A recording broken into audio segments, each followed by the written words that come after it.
फिर बाबा का मतलब बाबा का सब कुछ है, ज्ञान मिला, तो वो रिस्पॉन्सिबिलिटी वाली फीलिंग तो अब कम हो गई कि सबका बाबा के ही सब बच्चे हैं, जो भी होगा बाबा देख रहे हैं, वो तो कम हो गया। लेकिन ये डर भी अब 3 साल बाद थोड़ा कम हो गया। नहीं तो बीच में ऐसा हो गया था दीदी कि मुझे हॉस्पिटल से डर लगने लगा था।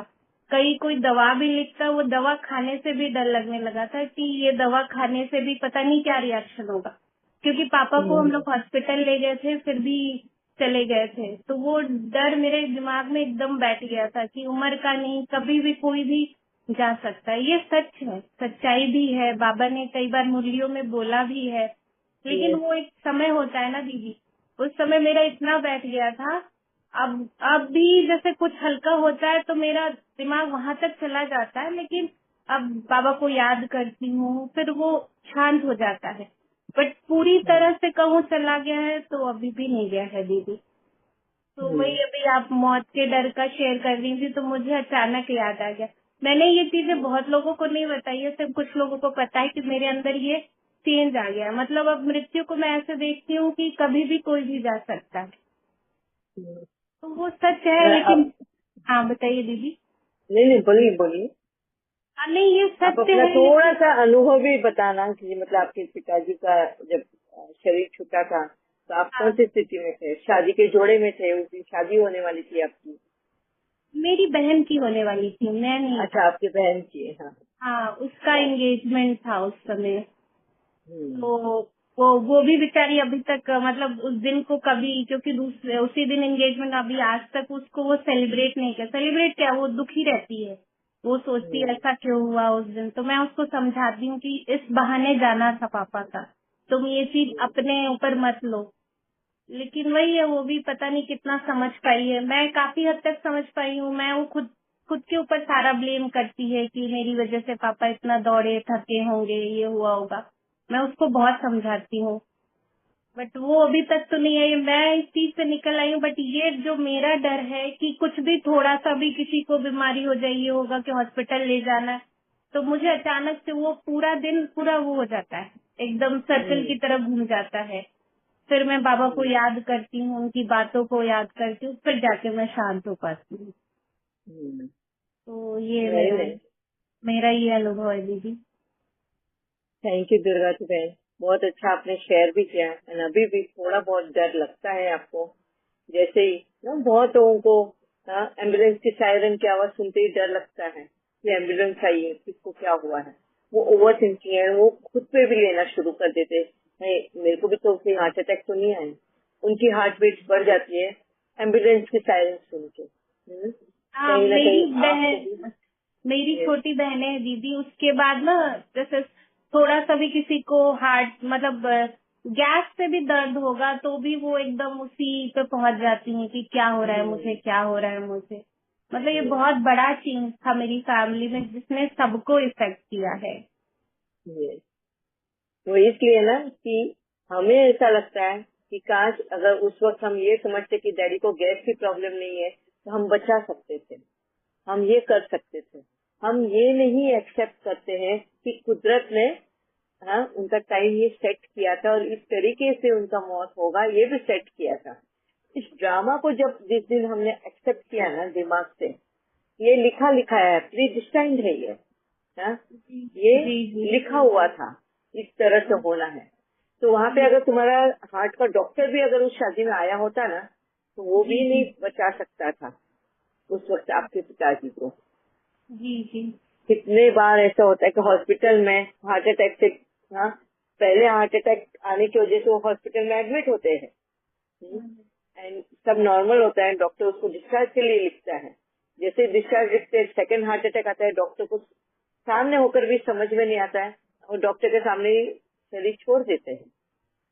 वो क्या है? वो वही है ना कि उनका वक्त आया है। सेम जी आपके भी डैडी का वही है, उनका वो वक्त आया था। उनकी एक बड़ी सेकंड जो उनकी बेटी की शादी होनी थी, आपकी हो गई, सेकंड बेटी की शादी होनी थी, उनके वो वही काम कारण था उनका जीने तक का। जैसे उन्होंने अपनी वो जिम्मेवारी निभाई, जैसे एंगेजमेंट हुई, तय हो गया, उनकी वो जिम्मेदारी खत्म होते ही उनका कर्म खत्म हुआ। एंड कुदरत ने उनके लिए नया पाठ खोल दिया दूसरी जगह पे। तो ये कुदरत उनका लिखा ही इतना था, तो वहाँ पे कोई भी हो नहीं बचा सकता था। हम क्या करते हैं, हम सोचते ही रहते, ओवर थिंकिंग करते हैं कि काश ऐसा होता तो, काश वैसा होता तो, काश हमारे जल्दी दिमाग में आता तो हम बचा लेते। ये हम क्या कर रहे हैं, हम बचा लेते तो कहीं ना कहीं कुदरत के न्याय को हम चैलेंज कर रहे हैं। हमारे में शक्ति ज्यादा है कुदरत से। कुदरत नहीं बचा सकती मगर हम बचा सकते हैं इस तरह से। और यही वजह बन जाता है हमारे डर का भी एंड हमारे तकलीफों का भी। कुदरत से बड़ा, कुदरत जितना न्यायप्रिय और कोई भी नहीं है। वो वक्त था उनका जाने का और उसी हिसाब से जाना था। और सोचो अगर हमारे हाथ में होता और हम उनको बचाने की कोशिश करते और वहीं पे वो बेड रिडन हो जाते कोई कारणवश, है ना, तो क्या हाल होता है ना। ये होता है। इसके लिए अगर थोड़ा बहुत भी आपके मन में वो डर है ना किसी के भी लिए लेकर, जब कभी किसी के साथ में कुछ होता है तो बस वो छोड़ देना वहीं पे। तो उसके नसीब में अगर लिखा होगा तो बचेगा, नहीं लिखा है तो जाएगा। हमको सिर्फ अपनी तरफ से ट्राई करना होता है। हम उसको अभी जैसे हमारे सामने किसी को हार्ट अटैक आया तो हम उसको ऐसे छोड़ नहीं देंगे, नहीं उसका वक्त आ गया, हम ट्राई करेंगे उसको बचाने का, है ना। और फिर भी अगर वो जा रहा है तो उसको कुदरत ने तय किया है उसको लेके जाने का। जी दीदी। ठीक है जी, थैंक यू दीदी। बहुत शक्ति मिलती है आपसे बात करने के लिए। आज मैं ऑफिस नहीं गई तो मैंने स्पेशली ज्वाइन किया क्योंकि आपसे बात करके थैंक यू, बहुत शक्ति मिलती है दीदी। Thank you. मगर आपने आपके अनुभव जो शेयर किया ना, ये बहुत लोगों के लिए हेल्पफुल है। बहुतों के दिमाग में ये बात चलती है, काश कि मैंने ये किया होता, काश तो वो लोगों ने हेल्प किया होता, या ऐसा डॉक्टर ने किया होता, या वैसा डॉक्टर ने किया होता। वो हेल्प नहीं होता। मेरे खुद के डैडी की ऐसी मौत हुई है डॉक्टर हॉस्पिटल में। वो एडमिट हुए थे पैर की ट्रीटमेंट के लिए, साइटिका पेन के लिए, और वो शरीर छोड़ा, brain haemorrhage and heart attack, heart fail हो गया उनका ऑन टाइम। उधर डॉक्टर्स बैठे हुए हैं, सब है। अचानक से बीपी शूट अप हुआ, डॉक्टर को भी समझ में नहीं आया। मेरी मम्मी वहीं पे बैठी हुई है। मम्मी, मेरे डैडी बोल रहे हैं मेरे मम्मी को, जाओ तुम डॉक्टर को बुलाओ, नर्स को बुलाओ, मेरे को तकलीफ हो रही है। तो मेरी मम्मी के दिमाग में नहीं आया, जब तक मम्मी जाए लेकर आए तब तक डैडी ने शरीर छोड़ दिया। मेरी मम्मी को लास्ट तक वही था कि वो भागी नहीं, इसके लिए मेरे डैडी गए और उसको समझाती रह गई मैं ये बात। ठीक है। नहीं दीदी, अब तो बहुत कुछ ये समझ में आ गया। अब मुझे नहीं होता, बस वही है कभी कभी अचानक से हो जाता है कि फिर वही तो नहीं हो अभी आपने जाएगा। वही कहा ना कि किसी हाँ की बात सुन लेते हैं कि इसको ये हुआ या वो, तो वो उस हाँ, तो वहाँ मौके तक को, पहुँच जाते हैं। हाँ, जी तो वहीं पे नहीं पहुंचना है अभी आपको, उस डर से नहीं पहुंचना है। बस ये देखना है कि हम किस तरह से उसको हेल्प कर सकते हैं। अगर है उसकी जीवन आगे जीवन रेखा तो बच जाएगा, नहीं है तो छूट जाएगा। ठीक है। जी दीदी, थैंक यू दीदी। ओम शांति। यस रेणु बहन। ओम शांति दीदी। ओम शांति। दीदी एक माता है यहाँ पर, वो है ना, उनको बच्चे नहीं हैं, है ना, हुए नहीं उनको।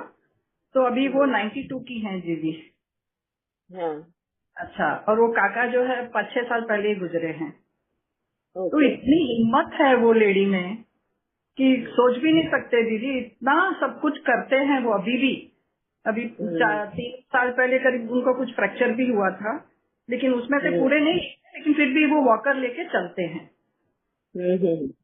और सब अपना काम जैसे भी है, सब केयर टेकर है उनके, उन्होंने रखा है सब, क्योंकि उनके पास सब है तो वो सुविधा के लिए सबके लिए रखा है।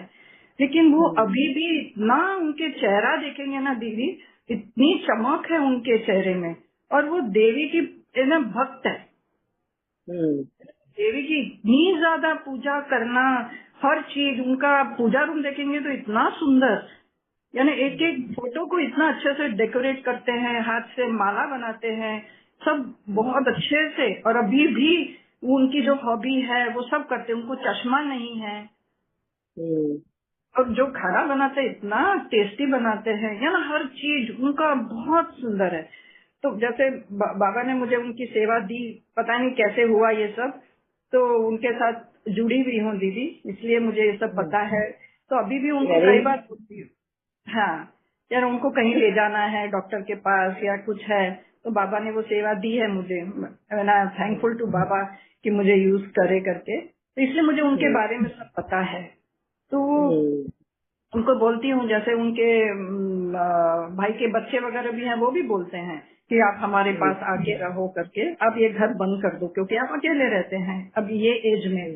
तो वो बोलते हैं नहीं, यानी इतनी बैलेंस्ड आत्मा है वो ज्ञान तो है नहीं उनको, लेकिन वो जो उनके पास जो ज्ञान है वो यही बोलते हैं, मैं किसी पे बोझा नहीं बनना चाहती, है ना, मेरे कारण उनको कहीं जाना है, मेरे कुछ प्रॉब्लम्स है तो मेरे कारण उनको तकलीफ हो जाएगी, तो वो कहीं नहीं जाना चाहते।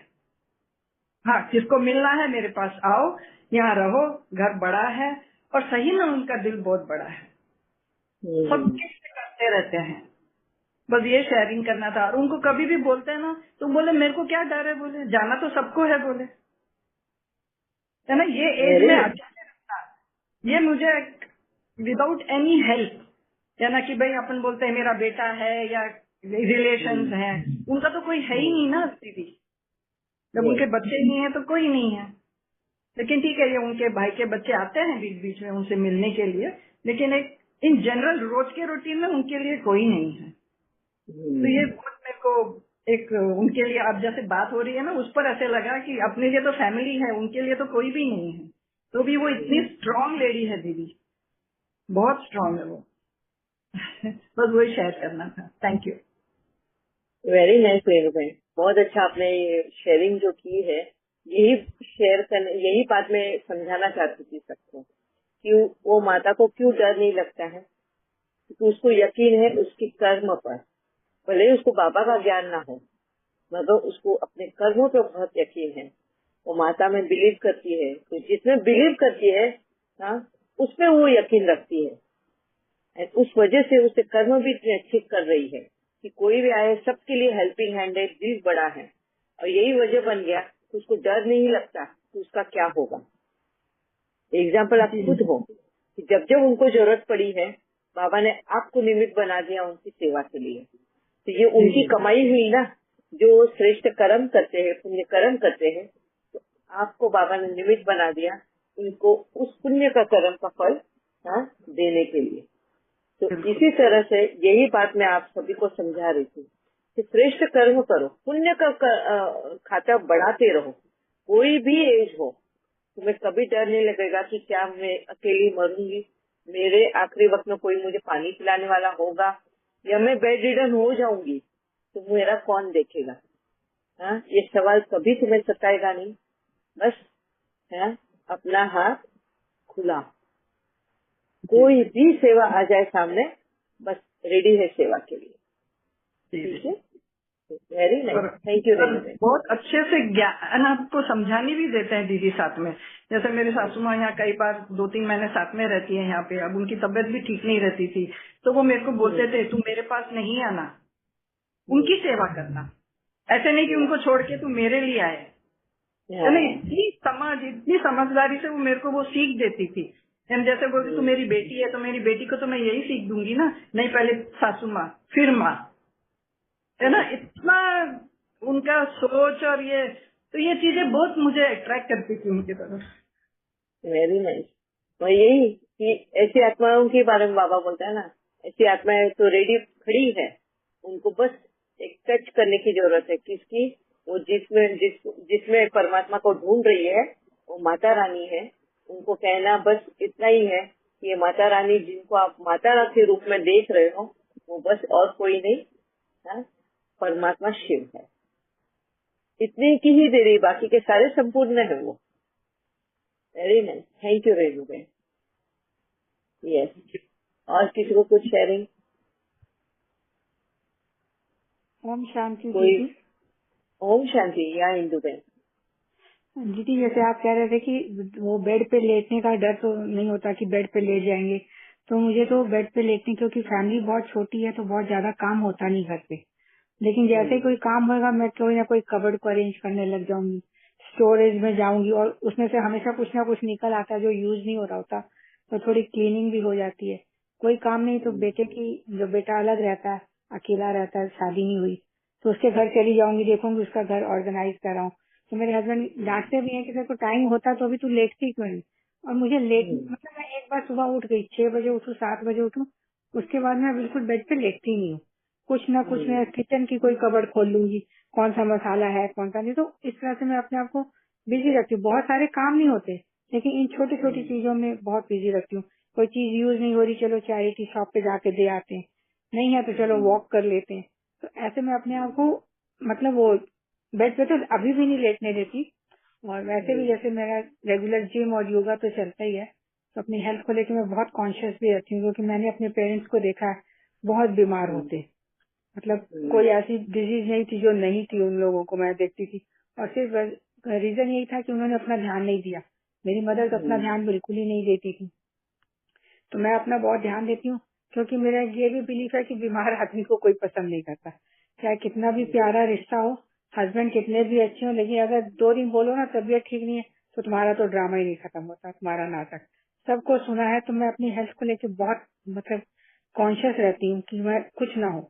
और फिर है कि मरने का डर, तो मरने का डर तो मुझे बिल्कुल नहीं। पहले जब फ्लाइट पे बैठती थी, एक अपना एक्सपीरियंस, मैं 2003-4 की बात है, तब थोड़ा सा टर्बुलेंस होता है वेदर की वजह से, तो ध्यान आता था कि हस्बैंड कैसे करेंगे, बेटा क्या करेगा, ये सामान घर में वहाँ पड़ा है, ये पड़ा है।